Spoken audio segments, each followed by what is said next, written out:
Bonjour, bienvenue à ma nouvelle vidéo de tutoriel sur les options de jeu de Twilight Imperium. Aujourd'hui, j'aimerais vous présenter l'option Distant Suns. Alors, Distant Suns, qu'est-ce que c'est? Eh ben, c'est principalement des petits compteurs, voilà, des petits marqueurs, un anglicisme de dire un compteur, que vous voyez ici, qui ont tous un dos commun.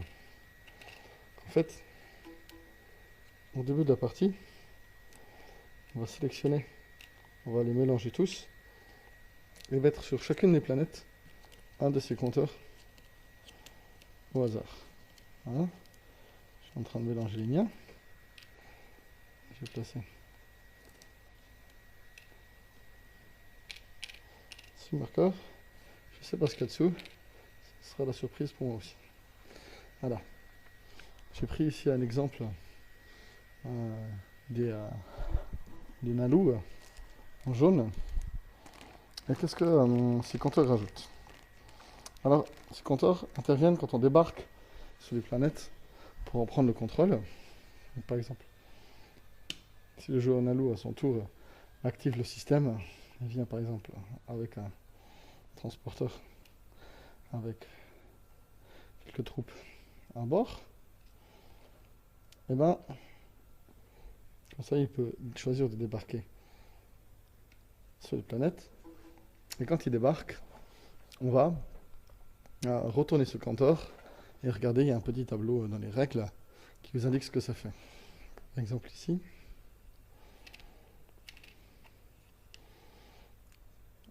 un contour vert qui est une annexion pacifique.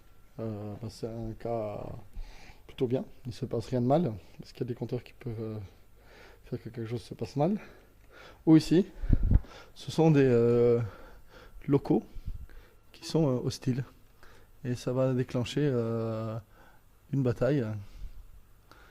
Euh, donc dans ce cas-là, on a une troupe au sol avec virtuellement 2 unités. Et on va devoir faire un combat régulier. Si on arrive à les battre, on arrive à prendre la planète. Et sinon pas.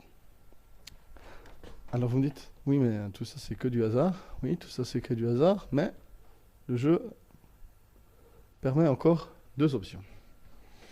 Par exemple, si on vient dans un système avec un ou plusieurs fighters, on a le droit d'envoyer une sonde.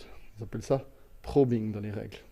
La sonde permet de regarder discrètement un des marqueurs, voilà, et de le remettre.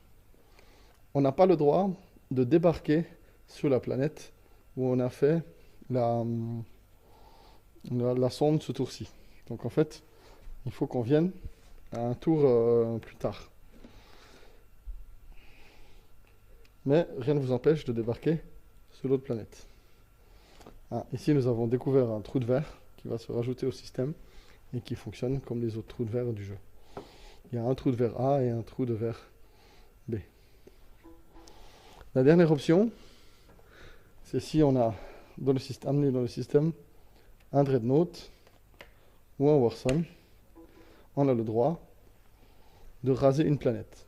Donc on a le droit de raser une planète par unité. Donc s'il y a 2 planètes dans le système, il faut 2 Dreadnought ou 2 Warson, etc. Et dans ce cas-là, le compteur est éliminé et ne fait pas effet. La seule différence est il y a un seul compteur. Je vais le retrouver.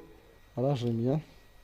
Ce sont les survivants de l'Azax, les survivants de la race de l'empereur. Et dans ce cas-là, c'est très très mal. Et je vais vous lire. Si vous rasez les Azax, donc raser n'est pas automatique. Il faut lancer un dé. Si vous faites de 1 à 7, rien ne se passe. Si vous faites 8 à 9, vous perdez 3 cartes action. Et si vous faites un 0, vous perdez 3 cartes action et je vais taper toutes les planètes. En plus, si vous rasez les Lasax, vous devez défausser toutes vos cartes actions, épuiser toutes vos planètes qui vous restent et perdre toutes vos marchandises. Et vous ne pourrez pas voter au prochain agenda. Autant dire que raser, c'est la solution agressive. Vous prenez un sacré risque. Voilà, je ne vais pas prolonger. Merci d'avoir écouté jusque-là.